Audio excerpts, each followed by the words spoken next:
What's up, guys? Mason Brock Henderson here, and this is Supergirl, Season 2, Episode 15, Exodus.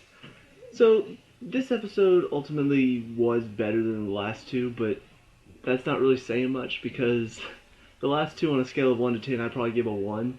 This one, I'd probably give a 3, mainly because they finally did at least one thing in the show right.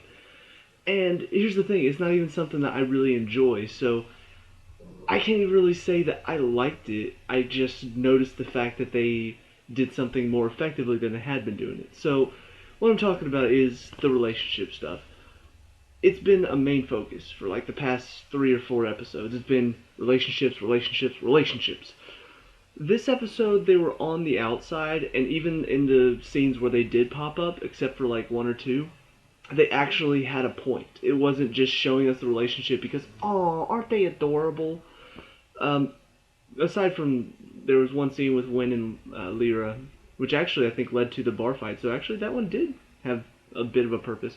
But there was another scene where Alex and Maggie were talking about Alex's dad, and she'd just been kicked off the case for the DEO, and Maggie's like, "I'll help you." And there was a scene between Kara and Mon-El where Mon-El convinces her to publish the article. So, they actually had a point to the story. It wasn't just to show us relationship stuff, to take our mind away from the plot. It actually helped the plot. It actually moved the plot forward. So that's something that they haven't done well, and even though I hate the relationship stuff, I can still appreciate the fact that they did that right. The rest of it, though, however, was absolute crap. And the sad thing about it is, some of it looked like it might actually be good, but in the end, it all leads to crap. So, let's talk about the stuff. First of all, we see, Cadmus has the alien registration list. And so we see this family, and they're getting taken in by Cadmus, and so now the DEO is trying everything they can to stop it. Kara's got to publish this paper telling about the list and telling how, the list is out there and all the aliens need to be careful because they're being taken and stuff. And so, that's her story for most of it, is just Snapper Carr will not let her publish it because she doesn't have enough sources, not enough credibility behind it. And I'm going to talk about that one last, because I think that one of the stories was the most frustrating. But anyway, the other side of the story, probably the lesser side, is when Lyra gets taken. So now we know why they hooked up, because if he didn't have an alien girlfriend whenever this happened, she wouldn't be taken. So clearly that was the only reason why she was in the story, was for Wynn to have some sort of emotional investment in it. Problem is, if I don't have an emotional investment in their relationship, how can I be emotionally invested? But at least Wynn's emotionally invested.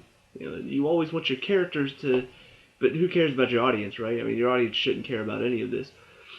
Then the other story is, of course, Alex and everything going on with her. And honestly, it feels like she got the main focus in this episode. Just throughout all of it, I'm just like, why is there so much focus on Alex? And I understand the whole Jeremiah thing is affecting her. However, like I said in the last episode, if she hadn't let him go, we wouldn't be having this conversation. We wouldn't be talking about what it's doing to Alex and how she's emotionally too involved in this case and how she should be kicked off and all of that. But she let him go. So I agree with John Johns. He shows up pretending to be Jeremiah and tells her, as Jeremiah, hey, I was doing this, Cadmus forced me to do this, but I want to stop them. I want to work with you to stop them. And she's like, okay, I'll help you. And then John's just like turned back into himself and says, I had to test you. And she's just like, how could you do that? And he's like, you're off the case. You're too emotionally involved. I'm like, thank you. Finally, somebody does something smart. She is too emotionally involved. She had a chance to take him in last episode. You could have shot him in the leg. You could have waited for backup to arrive to take him down non-lethally. But instead, you just said, no, I can't do this. And let him go. So I completely agree with John Johns.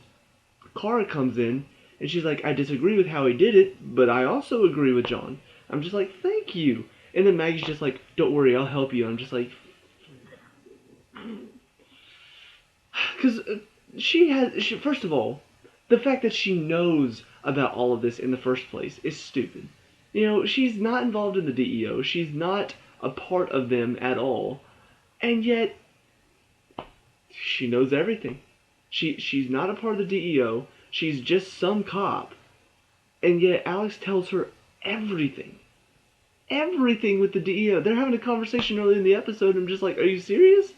Like, we're actually going to have a conversation about Jeremiah, what happened with him, what happened with Cadmus, John's decision, and all of it.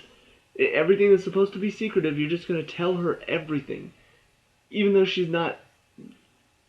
I have to know, did John... I guess John said she's allowed to know everything. She's a part of... She has the, I guess, classification to know everything about the DEO, because she's in there just constantly. You know, she's just in there to see Alex and no other reason. Like, she doesn't come in for business, she doesn't come in for work. She's just like, I'm just gonna come and see Alex because, you know, any good job would be like, yeah, just bring your significant other in. You know, just come on, distract him from work. That's okay, just come on in. So that, to begin with, is dumb. But then she says, oh, I'll help you go get him back. And so Alex decides to go rogue, which is an idiot decision. So she tracks down where the warehouse is. She gets there, sets up these bombs, and then lets herself get captured so she can talk to Jeremiah. The one good story coming into this, of course, gets ruined because Jeremiah, I was talking about last episode, it would be interesting to find out what his reasoning is, why he's working with Cadmus. You know, that in itself could be interesting, depending on how you take it. But they didn't talk about it at all last episode, so I'm like, are we going to find out about this one? We do. Apparently they were threatening his daughters, and so that's why he decided to help. Interest gone. You know, like, it could have been interesting. Imagine Alex and Kara having to deal with the fact that Jeremiah believes in what Cadmus is doing. He actually accepts the truth. He accepts that. But no, he pretended to, so Alex and Kara would be safe, be okay. Because we don't want any emotional investment, guys. We don't want anybody to be sad. Oh, her dad might be working with Cadmus. Oh, don't worry, it was just for her. Sure. I'm not surprised.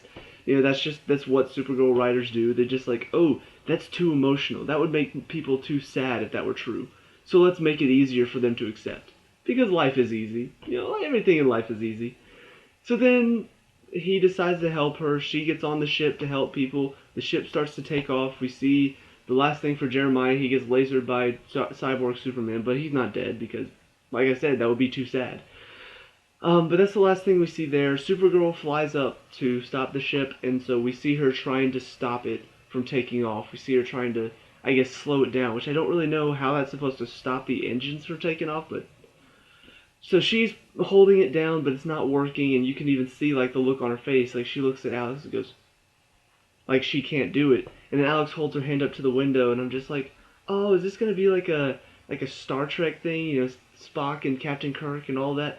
She puts her hand up to the window. She's like, I believe in you. You can do this. I'm like, oh, okay. So this is the whole believing in, yeah, faith in her. And she'll be able to do it now because Alex believes in her. And sure enough, she stops the ship from taking off. Because that would have been too interesting to have the rest of the story for the season be how are we going to get to the other side of the universe to get Alex and the others back. You know, that would be way too emotionally invested and way too interesting. We gotta keep it simple. Kara just saves them all. Piece of cake. No problem. So that's the end of that.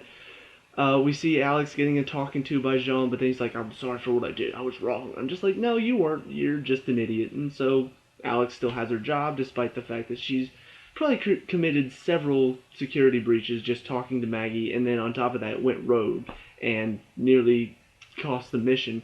But sure, just let her have her job back because we want everybody to be happy. And so that leads us to the final story, which ultimately looks like it might actually end interestingly.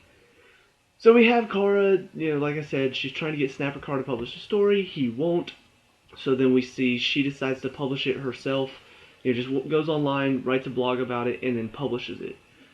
And then, you know, because of that, ultimately that leads to Cadmus launching the ship early. You know, if she hadn't published it, she might actually, after she finds out from Leno where the warehouse is, she could have gotten there and stopped the launch altogether. But because she publishes that, that causes Lillian to decide to launch it early. So ultimately, that was actually a bad decision on her part. On top of that, Snapper Carr fires her for it. I'm just like, okay, so something realistic does happen. But at the end of the episode because we can't let anybody be sad. Mon-El comes in to talk to her, and he's just like, look, that's not, you do enough as Supergirl. That's not a part of who you are. And she's like, maybe I can be okay with being Supergirl and having you. I'm just like, yeah, because we can't have people being sad. That could be the one thing. Everything's worked out, but Kara lost her job at Catco as a reporter. And she was really sad about that. But then Mon-El comes in, and she's all happy again because Mon-El's there, and she just needs Mon-El and Supergirl, and that's all she needs. Why? Why can't you just have one interesting story? Why can't you let one story end on a bit of a sad note? No, everything's got to be happy, guys. Everything's got to be happy. We can't have sad. No saddy. And here's the thing, like, I understand that people want a lighthearted show. People don't want a show that's all dark and grim all the time, but this is too unrealistic. This is like every single story ends happy. Even the one that ends kind of sad, ultimately she decides, no, I'm good. I don't need that reporter job anymore. And on top of that, how often did we see her as a reporter? Maybe 2 or 3 episodes? After she became a reporter, it was like, okay, so this is going to be part of it now. Nope. I think we saw Snapper Carr in 4 episodes this season, and this is the 15th episode. I think we saw her as a reporter, like actual reporting, twice.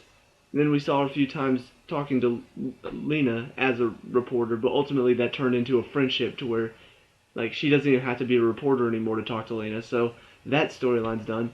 It's almost like we don't want people to be sad. We want you guys to be okay. So we're going to make sure you're not emotionally invested in any of this.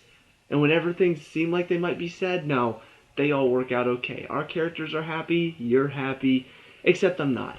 I'm sorry, but that's the reason that shows like The Flash work. The reason that shows like Agents of S.H.I.E.L.D. work is because there's some sort of consequence. There's some sort of emotional payoff at the end of it. How did Agents of S.H.I.E.L.D. end last season? If you don't want to be spoiled, skip ahead a little bit so you don't hear. But one of the biggest storylines building up in season 3, I think halfway through, is that Daisy saw that somebody in a S.H.I.E.L.D. uniform was going to die. And so it's just like, holy crap, who could it be? And so I'm just wondering, going through, like, who could it possibly be? And ultimately, they kill off somebody important to our characters. They killed off somebody really important, and, won't spoil it here. But it was emotional. It was sad. Because we saw that. We saw that somebody was going to die, and somebody did die. They didn't say at the end, oh, it was just some random guy that put on a S.H.I.E.L.D. uniform and he died. We didn't know him at all. It wasn't like some sort of trick where it was a mannequin in a jacket for S.H.I.E.L.D. or anything. No, it was somebody important. They decided to take that chance. The Flash, he's lost both parents. He lost his... First of all, he lost... actually, Iris lost Eddie in the first season. Then last season lost his dad, and then switched time to where he had his mom and his dad back, but ultimately didn't even get to keep him. So, emotionally, that sucks. What's the storyline right now? Iris might die. Do I think Iris is going to die? Probably not, but I feel like somebody's going to die in her place. I feel like somebody is going to be lost at the end of the season because they've shown me before they're willing to take that chance. They're willing to get me emotionally invested to the point where things bad are going to happen. It's not going to be a happy ending every time. Things are going to sometimes not work out for the best. Because that's life. That is life.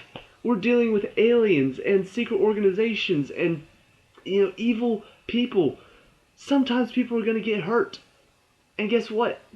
Nothing bad's happening. Nothing bad at all. Kara and Mon-El are still together. Alex and Maggie still together. Wynn and Lyra still together. Jimmy still... We haven't even seen him be the leader of Catco anymore, and he's still Guardian. Like, how does that work? Who knows? It just works because we want everybody to be happy. Alex's dad, he could have been a good story. It could have been, oh, he actually believes Cadmus is doing the right thing. He actually believes that. But who knows why, but that could be a thing.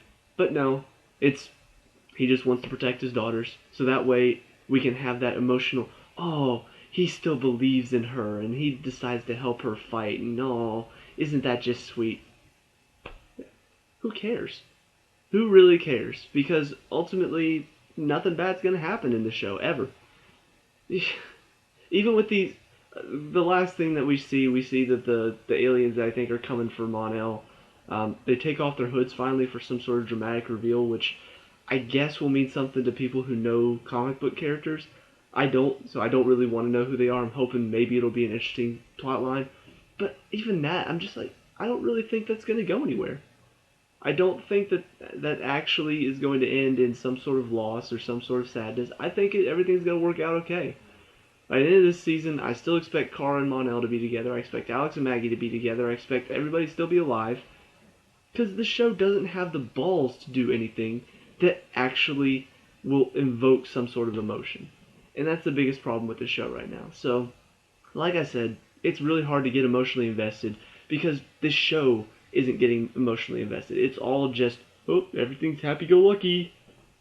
So, that's about it for this episode. I